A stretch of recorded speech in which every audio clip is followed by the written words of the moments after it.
The alarm screamed through the monitoring station like a wounded animal. Lieutenant Sarah Chen jumped from her chair, coffee spilling across the console. She had been watching the deep space scanners for 3 years. Nothing ever happened out here. Nothing. What is that? She whispered. The signal pulsed across her screen in waves of color. It was not random noise. It was organized, deliberate. Someone was broadcasting into the void. Sarah's hands moved quickly across the controls. She isolated the signal and fed it through the translation software. The computer worked for several minutes. When the translation appeared on her screen, Sarah felt her blood run cold. The message repeated over and over. We are the Velothi. We live in the water worlds of the Tenebris sector. We are dying. The Kresh Dominion has come to our home. They destroy our cities. They kill our children. We do not ask for help. We know there is no help. We only want someone to know we existed.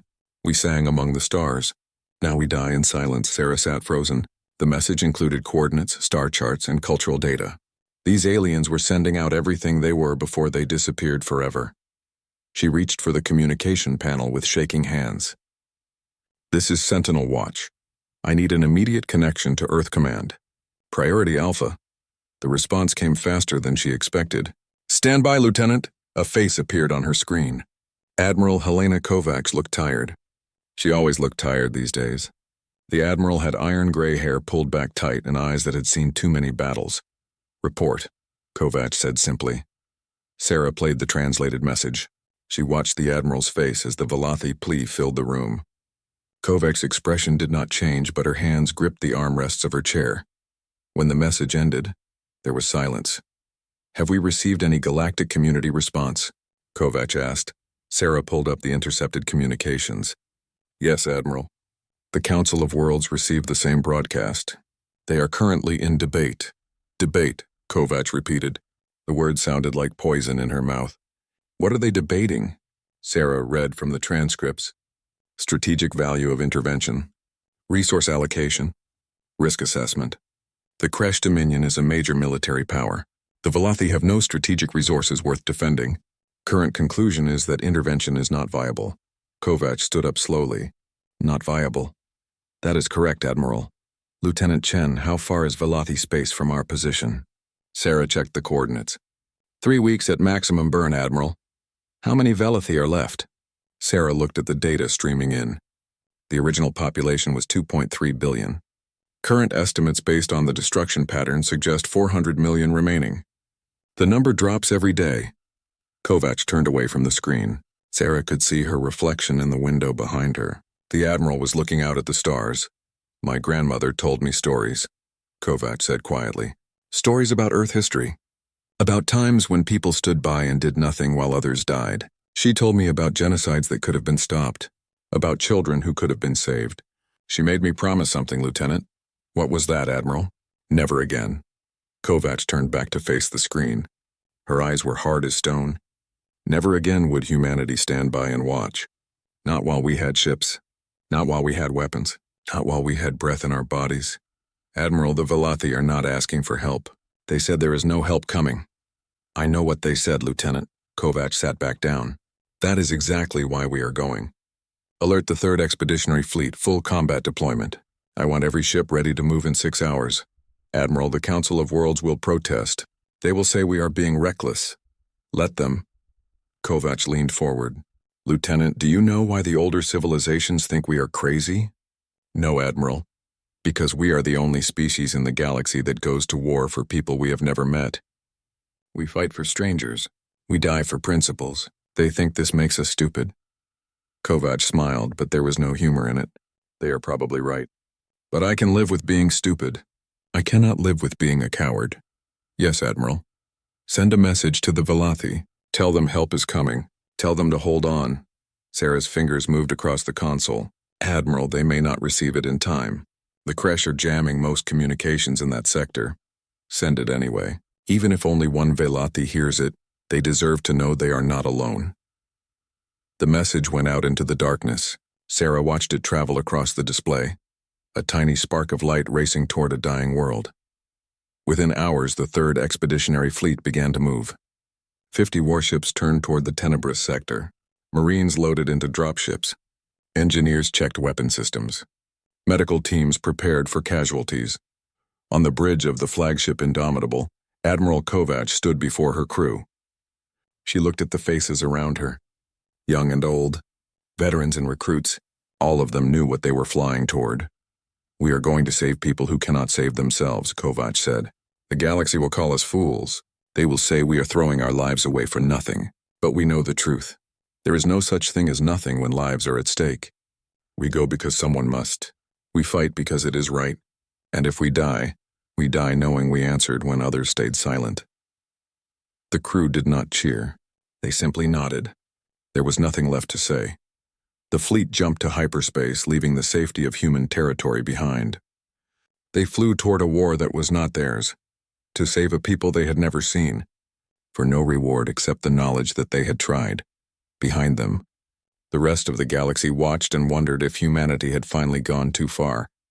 Ahead of them, in the darkness of the tenebrous sector, the Velati died and waited for silence. The fleet moved through space like a spear thrown into darkness. Inside the ships, the crews prepared for what was coming. Commander Takeshi Yamada walked through the marine deck of the carrier Valiant. His soldiers sat in rows checking weapons and armor. Nobody spoke much. They all knew the odds. A young private looked up as Yamada passed. "Commander, is it true that we are outnumbered?" Yamada stopped. He looked at the private's face. The kid could not be more than 20 years old. "Yes, the Kresh have more ships. Better shields. Stronger weapons. Then why are we going?" Yamada sat down next to him. "What is your name, soldier?" "Private Marcus Webb, sir." "Marcus, let me ask you something.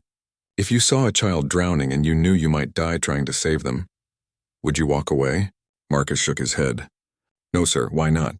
"Because it would be wrong, sir." "Exactly." Yamada stood up. "The Velati are drowning. We go because walking away would be wrong. Simple as that." In the medical bay, Dr. Zara Okonkwo prepared for casualties. She was a xenobiologist, brought along in case they made contact with the Velati. Now she wondered if she would spend her time treating wounded humans instead. Her assistant, a young man named David, sorted medical supplies. "Doctor, do you think any Velati are still alive?" Zara did not look up from her work. The last transmission showed 400 million remaining. That was 2 days ago. And when we arrive? I do not know, David. I hope we are not too late. The fleet passed through neutral space. Other ships saw them and moved away. The human fleet broadcast their destination openly. Within hours, every civilization in the sector knew what humanity was doing. On the bridge of the Indomitable, Admiral Kovac watched the communication feeds. Messages poured in from the Council of Worlds. "Admiral," her communication officer reported, "the Xanthir Collective is demanding we turn back. They say we are violating galactic protocol." "Noted," Kovac said. "Continue course. The Mercantile Union is threatening economic sanctions." "Noted. Continue course. The Council itself is calling for an emergency session to discuss human aggression." Kovac laughed. It was a bitter sound. Aggression. They think stopping genocide is aggression. She turned to her crew. "Send a message to the Council. Tell them we acknowledge their concerns. Tell them we are continuing anyway." A new signal appeared on the scanner. The communication officer straightened. "Admiral, we have a ship approaching. Small vessel. Velati design. Battle stations," Kovac ordered. "It could be a trap." "No weapons detected, Admiral. The ship is broadcasting a distress code. Bring them in." The small Velati ship docked with the Indomitable. Kovac went to the airlock personally. Dr. Okonkwo stood beside her. The airlock opened. Steam poured out, smelling of salt water. 3 figures emerged. The Velati were beautiful. They stood upright on 2 legs, but their skin shimmered with scales that changed color. Webbed hands gripped the doorframe. Large eyes dominated their faces, eyes that held infinite sadness. One of them stepped forward. When it spoke, the translator device rendered its voice as soft and melodic. "You came. You actually came." Kovac nodded. "We received your message. But why?" The Velathi's colors shifted to purple and blue. "You do not know us. We have nothing to offer you. No resources. No technology. No strategic value. That is not why we came." The Velathi stared at her. "I do not understand." Dr. Okonkwo stepped forward. "May I?" She gestured to a scanner. The Velathi nodded. Zara ran the device over them, checking their biology. You are injured. All of you. Come, let me treat you. In the medical bay, the Velothi told their story. Their leader's name was Shurith. He described the attack, how the Kresh arrived without warning, how their peaceful world had no real defenses, how millions died in the first week. We tried to fight, Shurith said. His colors darkened to gray.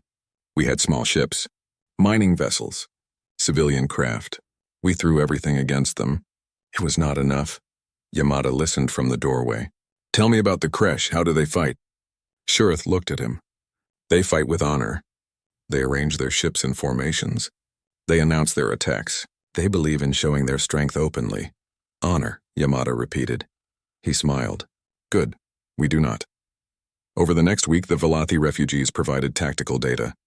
They showed the fleet layouts of Velothi Prime. They identified Kresh ship types and weapon systems. They shared everything they knew.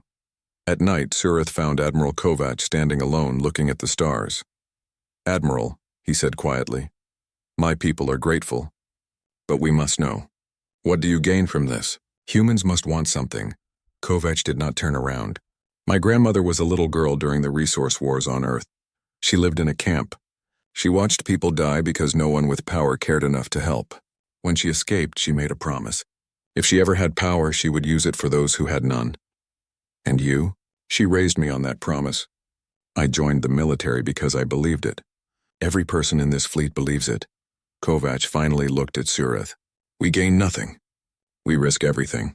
But we gain the knowledge that we tried, that we did not look away. Shurith's colors shifted through the entire spectrum. Your species is very strange. We know. The galaxy thinks you are crazy.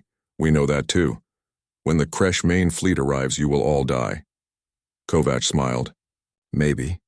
But they will remember us. The fleet continued toward Velothi Prime. Long-range sensors picked up the planet. It was surrounded by Kresh warships.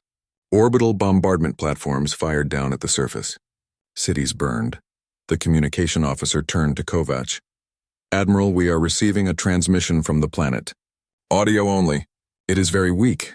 Play it. Static filled the bridge. Through the noise, a voice emerged. It spoke in the Velothi language, but the translator worked. This is Velothi Prime. We are still here. We are still fighting. If anyone can hear this, please remember us. Remember that we tried. The bridge was silent. Kovac stood. Send a response. All frequencies. Maximum power. What should the message say, Admiral? Tell them we heard them. Tell them the humans are coming. Tell them to hold on just a little longer. The fleet accelerated. Maximum burn. Every engine pushed to the limit. They raced toward Velothi Prime, toward the Kresh blockade, toward a battle they could not win. But they went anyway, because someone had to. The Kresh blockade surrounded Velothi Prime like a metal cage. 30 warships hung in orbit, their weapons pointed down at the dying world below. They fired methodically, destroying one city at a time. The human fleet dropped out of hyperspace at the edge of the system. On the bridge of the Indomitable, Admiral Kovac studied the tactical display. The Kresh ships were massive. Each dreadnought was twice the size of her largest carrier. Their shields glowed with power. We are outgunned, her tactical officer said quietly. I know. Kovac smiled. Send a message to all ships. Attack Formation Delta. Tell the fighter squadrons to launch immediately. Admiral, the Kresh are hailing us. On screen, a face appeared. The Kresh commander looked almost human, except for the bone ridges across his forehead and the sharp teeth visible when he spoke. Human vessels, you are trespassing in Kresh space. This world is claimed by the Dominion. Withdraw or be destroyed. Kovac leaned back in her chair. This world belongs to the Velothi. Leave now or we will make you leave. The Kresh commander laughed. You have 50 ships. We have 30 dreadnoughts. Your weapons are primitive. Your shields are weak. You cannot win. Probably not. Kovac's smile grew wider. But we will hurt you badly before you kill us. Is that worth it? The Kresh commander's face grew serious. You are insane. We get that a lot. You have 10 minutes to withdraw. The transmission ended. The Kresh ships began moving into battle formation. They arranged themselves in perfect lines, showing their strength. Yamada watched from the marine deck. They fight like they are in a parade. Good, his lieutenant said. Makes them easy targets. The battle began with a human missile strike. Hundreds of warheads launched from every ship. The crash shields lit up, absorbing the impacts. Most of the missiles exploded harmlessly, but not all. 3 missiles penetrated the shield of a crash destroyer. Nuclear fire blossomed against its hull. The ship broke apart, debris spinning away into space. The crash commander broadcast on all frequencies. Nuclear weapons? Barbaric, Kovac responded. We are not here to be civilized. We are here to win. The human fleet split into smaller groups. They moved fast, using the planet's rings as cover. The crash tried to maintain formation, but the humans refused to fight properly. They attacked from unexpected angles. They retreated when pressed. They fought like animals. The carrier Valiant took heavy fire. Its shields collapsed. Energy beams tore through the hull. Abandon ship, the captain ordered. But the ship's pilot had other ideas. Captain, we are dead anyway. Request permission to ram the enemy flagship. The captain looked at his crew. They all nodded. Permission granted. All hands evacuate now. The Valiant turned toward the massive Kresh dreadnought at the center of their formation. Its engines roared to maximum power. The ship accelerated, moving faster and faster. The Kresh flagship tried to evade, but it was too large, too slow. The Valiant struck it like a hammer hitting glass. The explosion was visible from the planet's surface. Both ships vanished in a ball of white fire. On the Indomitable, the crew cheered, but Kovac did not. She had just lost 500 people. Continue the attack, she ordered quietly. The human fighters swarmed the Kresh ships. They were small and fast. The Kresh point defense systems struggled to track them. The fighters fired missiles at close range, targeting engine sections and weapon mounts. One fighter pilot, Lieutenant Sarah Kim, flew her craft into the firing port of a Kresh cannon. The explosion destroyed the weapon and half the ship's power grid. Sarah did not survive. Commander Yamada watched the battle from the dropship. His Marines were ready. Admiral, the orbital defenses are weakened on the southern hemisphere. Request permission to deploy. Granted. Get our people on the ground. Protect the civilians. The dropships fell like meteors. They burned through the atmosphere, shields glowing red. Kresh fighters tried to intercept them, but human escorts drove them off. Yamada's dropship crashed through the roof of a Velothi shelter. Marines poured out, weapons ready. The Velothi inside screamed. They thought the Kresh had come. Hold fire, Yamada shouted. We are human. We are here to help. A Velothi elder approached slowly. Her colors shifted from red to purple to blue. Help, you came to help us. Yes, where are the Kresh ground forces? 2 blocks north. They are advancing through the city, killing everyone. Yamada turned to his squad. 3rd platoon, evacuate these civilians to the ships. Everyone else with me. The Marines moved through the ruined city. Buildings collapsed around them. Fires burned everywhere. Bodies lay in the streets. They found the Kresh soldiers in the central plaza. 20 of them, heavily armored, executing a group of Velothi civilians. Open fire, Yamada ordered. The Marines hit them from 3 sides. The Kresh were surprised. They had expected easy prey, not trained soldiers. Half of them died in the first 30 seconds. The rest took cover and returned fire. Their weapons were powerful. Sergeant Rodriguez lost an arm. Private Chen took a shot to the chest, but the Marines did not stop. They advanced steadily, using cover, supporting each other. This was what they trained for. The last Kresh soldier fell, his weapon clattering on the ground. Yamada helped the Velothi civilians to their feet. Can you walk? One of them, a young female, stared at him. You are so small, so fragile, but you fought those monsters without fear. We are afraid, Yamada said honestly. We just do it anyway. More Marines arrived, carrying wounded. Dr. Okonkwo set up a field hospital in a partially collapsed building. She worked on humans and Velothi side by side. A Velothi child watched her work. Why do you help us? Zara did not look up from treating a wounded Marine. Because you need help. But we are not your people. Yes, you are. Zara met the child's eyes. Anyone who needs help is our people. Above the planet, the orbital battle continued. The human fleet was taking heavy losses. Ships burned. People died. But the Kresh were paying for every meter of space. Admiral Kovac watched the tactical display. They had destroyed 12 Kresh ships, but she had lost 20 of her own. The math was simple. They could not win. Then the long-range sensors screamed a warning. Admiral, the sensor operator said, his voice shaking. Multiple hyperspace signatures detected. Incoming ships. A lot of ships. Kovac felt her heart sink. The Kresh reinforcements had arrived early. How many? She asked, reading 60 contacts. No, 80. Admiral, they are still coming. Kovac stood. All ships, prepare for Admiral, wait. The communication officer interrupted. We are receiving a transmission. Multiple frequencies. Multiple languages. Admiral, they are not Kresh. Then who are they? The view screen lit up. Faces appeared. Dozens of different species.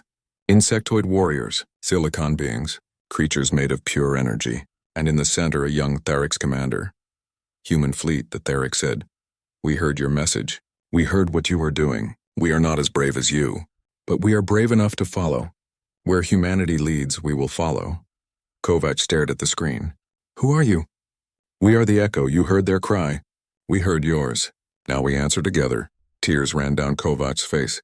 Welcome to the fight. The Echo fleet dropped into normal space. Over 200 ships of different designs and sizes. They came from a dozen different worlds. They had nothing in common except one thing. They had heard the call, and they had come with fire. The Kresh blockade broke under the combined assault. The Echo fleet hit them from every direction at once. Ships of different designs worked together in ways that should not have been possible. The Tharix cruisers were fast and deadly. Their insectoid crews worked as hive minds, coordinating attacks with perfect precision. They swarmed Kresh destroyers, cutting them apart with plasma cutters. The Namathi ships looked like floating rocks, but they were tougher than anything else in space. Their silicon-based crews felt no fear. They positioned themselves between Kresh dreadnoughts and damaged human vessels, absorbing fire that would have destroyed smaller ships. Even the Kresh, normally peaceful traders, joined the fight. Their cargo ships had been converted into carriers for repair drones. The small machines flew between allied ships, welding hull breaches and rerouting power systems. Admiral Kovac watched in amazement. Get me a channel to the Echo Fleet commanders. Faces filled her screen. The young Tharix commander spoke first. Admiral Kovac, our forces are at your disposal. What are your orders? You follow my orders? You started this. You showed us what courage looks like. We follow your lead. Kovac felt the weight of responsibility settle on her shoulders. Lives from a dozen worlds now depended on her decisions. Tharix forces focus on the Kresh cruisers. Use your speed advantage. Namathi ships form a defensive line around Velathi Prime. Protect the evacuation transports. Everyone else concentrate fire on that command carrier. Take out their leadership. The fleet moved as one. The Kresh tried to reform their lines, but it was chaos now. They were used to fighting civilized battles. This was anything but civilized. On the ground, Commander Yamada coordinated with the other species. A Tharix warrior named Kuzit landed next to his position. The creature stood on 4 legs with 2 arms holding weapons. Its compound eyes saw in every direction at once. Human commander, Kuzit clicked. My squad will help evacuate the northern district. Appreciated, Yamada said. Watch out for Kresh snipers on the tall buildings. Understood. Your species fights well for creatures made of soft meat. Yamada laughed. Your species fights well for giant bugs. Kuzit made a clicking sound that the translator interpreted as laughter. I think we will be friends, human. They moved through the city together, human marines and Tharix warriors. They found Velathi civilians hiding in basements and ruined buildings. They fought Kresh patrols in the streets. Dr. Okonkwo's field hospital grew. She treated wounds from species she had only read about in textbooks. A Namathi engineer had taken damage to its crystalline structure. A Tharix warrior had lost 2 of its legs. A human pilot had burns across half his body. She worked on all of them with equal care. A Velathi healer joined her, moving between patients. I have never seen so many different species working together. Neither have I, Zara admitted. This is new for all of us. Why do they come? The others. They gain nothing. Zara paused her work. Because humanity showed them something. We showed them that doing the right thing matters more than safety. More than profit. More than logic, she smiled. Apparently we are not the only crazy ones in the galaxy. On the Indomitable, the tactical situation was improving. The Kresh had lost half their fleet. The remaining ships tried to retreat, but the Echo fleet blocked their escape routes. Then the long-range sensors screamed again. Admiral, the sensor operator said. New contacts. massive hyperspace signatures. This is the main Kresh armada. The room fell silent. How many? Kovac asked. Over 300 ships, Admiral. Dreadnoughts, carriers, support vessels. This is their entire military force in this sector. The Therix commander appeared on screen. Admiral Kovac, we cannot fight that many. Even together. Kovac studied the tactical display. He was right. 300 ships against their 200. And the Kresh ships were more powerful. The math was clear. They would lose. Evacuate the planet, she ordered. Get every Velothi you can into the transport ships. Move them to the outer system. And then we hold the line as long as we can. Give them time to escape. Admiral, a new voice said. It was Shareth, the Velothi leader. We cannot ask you to die for us. You are not asking. We are choosing. The Kresh main armada arrived like a metal storm. Their ships filled the space around Velothi Prime. The Kresh Grand Admiral broadcast a message on all frequencies. To the human fleet and their foolish allies. You have fought well. You have courage. But this ends now. Surrender and you may leave. Continue fighting and you will all die. Admiral Kovac stood on her bridge. Every eye was on her. She thought of her grandmother. Of the promise she had made. Of all the people counting on her to do the right thing. She opened a channel to the entire fleet. Every ship. Every species. This is Admiral Helena Kovac of Earth. The Kresh offer us a choice. We can leave and save ourselves. Or we can stay and protect the innocent. She paused. I am staying. I am staying because walking away is not who we are. It is not who humanity is, and I believe it is not who you are either. She waited for responses. They came quickly. The Therix commander. The Hive fights beside you. The Nomathi captain. We stand firm as stone. A Kresh traitor. We came this far. We go all the way. One by one, every ship in the Echo fleet confirmed. They would stay. They would fight. They would probably die. But they would not abandon the Velothi. The Kresh Grand Admiral received their response. So be it, you choose death. The battle began. It was like nothing anyone had ever seen. The Kresh attacked in perfect formation, using their superior numbers and firepower. The Echo fleet fought back with desperation and improvisation. Yamada organized the ground defense. Marines, Therix warriors, Nomathi engineers, even Velothi civilians who refused to evacuate. They built barricades from rubble. They set traps in the streets. They prepared for a last stand. A young Velothi female named Liresh stood beside Yamada, holding a weapon. I have never fought before. My people are peaceful. No one wants to fight, Yamada said. But sometimes you have to protect what matters. You came so far to protect us. Now we protect each other. In space, Admiral Kovac watched the battle unfold. Ships on both sides exploded into fire. The Echo fleet was giving everything they had. But it was not enough. The Kresh were winning. Admiral, her tactical officer reported, shields at 40%. Hull breaches on decks 7 through 12. We cannot take much more. Kovac looked at the tactical display. The Kresh command carrier sat in the center of their formation, directing the battle. If she could take that out, the Kresh might fall into confusion. But it was protected by dozens of ships. There was only one way. She opened a channel to her crew. This is the Admiral. All hands evacuate the Indomitable. Get to the escape pods. That is an order, Admiral. Her tactical officer stared at her. What are you doing? What has to be done? Now go. All of you, the bridge crew hesitated. Then slowly they moved to leave. Her tactical officer was the last. Admiral, it has been an honor. The honor was mine. Now go. She sealed the bridge. Alone now, she plotted a course. Direct line to the Kresh command carrier. She engaged the engines. Full power. She activated the hyperspace drive, setting it to jump while still inside the gravity well. Every physics textbook said it was impossible.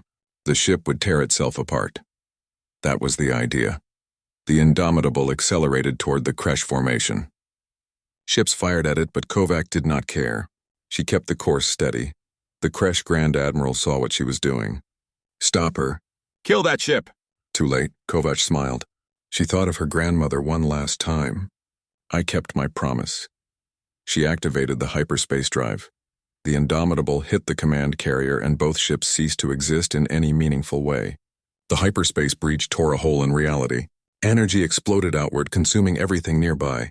10 Kresh ships vanished instantly. 20 more were crippled and the command carrier was gone. Admiral Helena Kovac was gone. The Kresh formation collapsed into chaos. Without their command carrier, without their Grand Admiral, the fleet did not know what to do. They were trained to follow orders. Now there was no one to give them. The Echo fleet pressed the attack. Ships that moments ago were retreating now surged forward. The Theric squadrons tore into the confused Kresh destroyers. The Nomathi vessels pushed deeper into enemy lines, their thick hulls absorbing fire while protecting the smaller ships behind them. Commander Yamada, now the highest-ranking human military officer alive, took command. His voice broadcast across all channels. All forces advance. Drive them back. Make them pay for every meter. On the bridge of the carrier Valiant's sister ship, the Defiant, the acting captain coordinated the assault. He was young, promoted after his superior died in the first hour of battle. His hands shook, but his voice was steady. Target the Kresh cruiser at coordinate 773. All ships in formation Delta. Focus fire. 20 ships turned as one. Their weapons lit up space. The Kresh cruiser's shields collapsed under the concentrated assault. Its hull broke apart, spinning away into the void. But the Kresh were not defeated yet.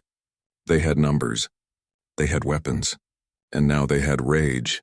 A group of Kresh dreadnoughts reformed. They created a new battle line and pushed forward, hammering the Echo fleet with everything they had. 3 Theric cruisers exploded. A Nomathi battleship, massive and ancient, finally cracked under the barrage. On the ground, the Kresh renewed their attack. Dropships landed across Velothi Prime, deploying thousands of soldiers. They wanted revenge for their losses in space. Yamada stood on the walls of the last defended city.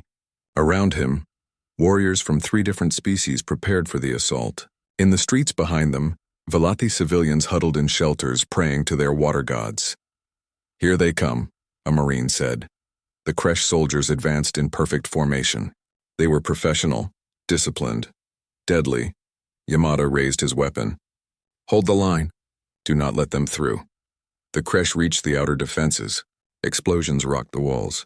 Energy weapons cut through barricades. Hand-to-hand fighting broke out in the breaches. Private Marcus Webb, the young Marine who had questioned why they came, found himself face-to-face with a Kresh warrior. The alien was bigger, stronger, better armored. Marcus should have died. But he remembered what Yamada had said, about doing what was right even when you were afraid. Marcus fought. He used every trick his instructors had taught him. Low attacks, weak points. Fighting dirty, he drove his combat knife into the gap between the Kresh's armor plates. The warrior fell. Marcus stood over the body, breathing hard. Around him, the battle raged. He saw a Therix warrior fighting 3 Kresh at once. He saw a Velothi civilian armed with nothing but a metal pipe defending wounded soldiers. They were all afraid. They all fought anyway. In space, the battle reached its breaking point. Both fleets had taken terrible losses. Ships burned, people died, but neither side would retreat. The Therix commander, Kazazit, now commanded the largest part of the Echo fleet. His ship was damaged, leaking atmosphere, but still flying. He watched the tactical display with his compound eyes, seeing patterns the others missed. "I see their weakness," he broadcast. The Kresh left flank. 3 damaged dreadnoughts holding the line. "If we break through there, we split their fleet." "It is suicide," a Nomathi captain responded. "Those dreadnoughts still have weapons." "Yes, but they are dying already. We push through or we die here. I choose to push." The Therix fleet, what remained of it, turned toward the Kresh left flank. They accelerated to maximum speed. They did not fire weapons. They simply rammed. The first Therix cruiser struck a Kresh dreadnought at full speed. Both ships exploded. The second Therix ship followed. Then the third. 4 ships died to destroy 3 Kresh dreadnoughts. But the line broke. The Echo fleet poured through the gap. They got behind the Kresh formation, attacking from the rear. The Kresh tried to turn, but their massive ships were too slow. One by one, the Kresh dreadnoughts died. The remaining Kresh commander finally realized the truth. They could not win this battle. The cost was too high. "All ships," he broadcast, "retreat. Full withdrawal." The Kresh fleet began to pull back. They jumped to hyperspace in groups, fleeing the system. The Echo fleet did not pursue. They were too damaged, too exhausted. Silence fell across the battlefield. On the ground, the Kresh soldiers received the retreat order. They pulled back to their dropships and fled into orbit, then jumped away with the fleet. Yamada stood on the wall, watching them go. Around him, soldiers collapsed from exhaustion. Some cried. Some laughed. Some just stared at the sky in disbelief. We won, Private Webb said.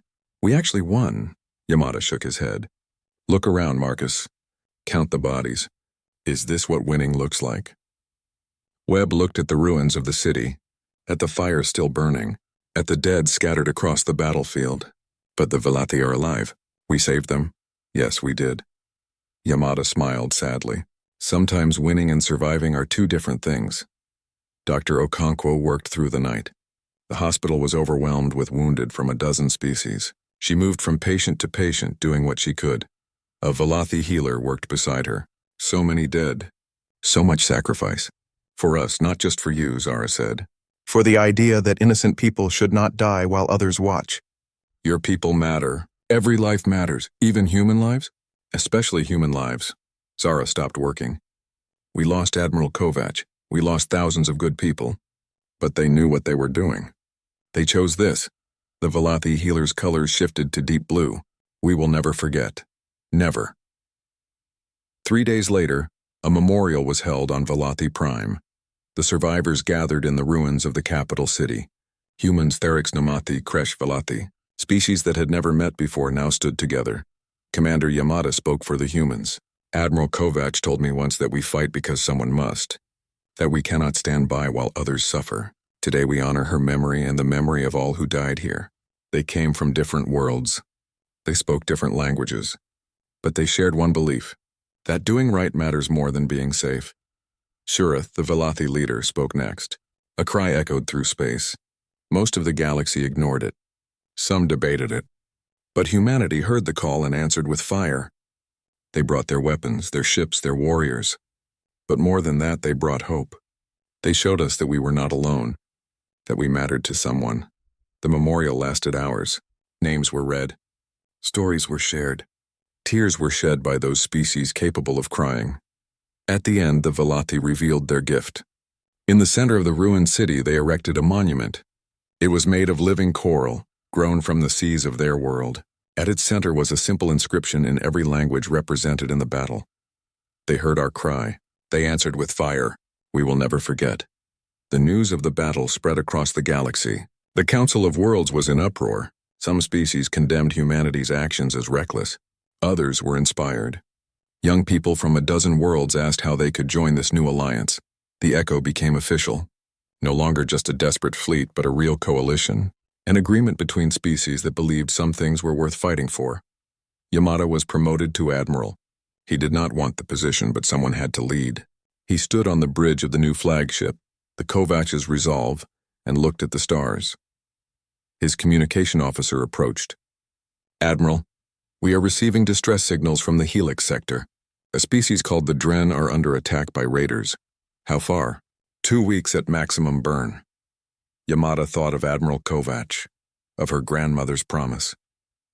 Of all the people who had died at Velati Prime, he thought of the monument in the ruined city. He smiled. Plot an intercept course. Alert the fleet. Tell them we have work to do. Sir, the Council of Worlds will protest. They will say we are acting without authorization. Let them. Yamada turned to his crew. We do not need authorization to do what is right. We need only courage. And we have plenty of that. The fleet began to move. Human ships flew alongside Therix cruisers, Nomathi battleships, and vessels from a dozen other worlds. They moved toward another fight, another chance to make a difference. Behind them, on Velati Prime, the survivors rebuilt their world. They sang songs about the humans who came when no one else would. They taught their children about the day fire fell from the sky in the form of warriors who refused to abandon them. And in the depths of space, other species in trouble began to hope. Because they had learned something the galaxy had forgotten. When the innocent cry out, someone will answer. Humanity will hear the call, and they will respond with fire.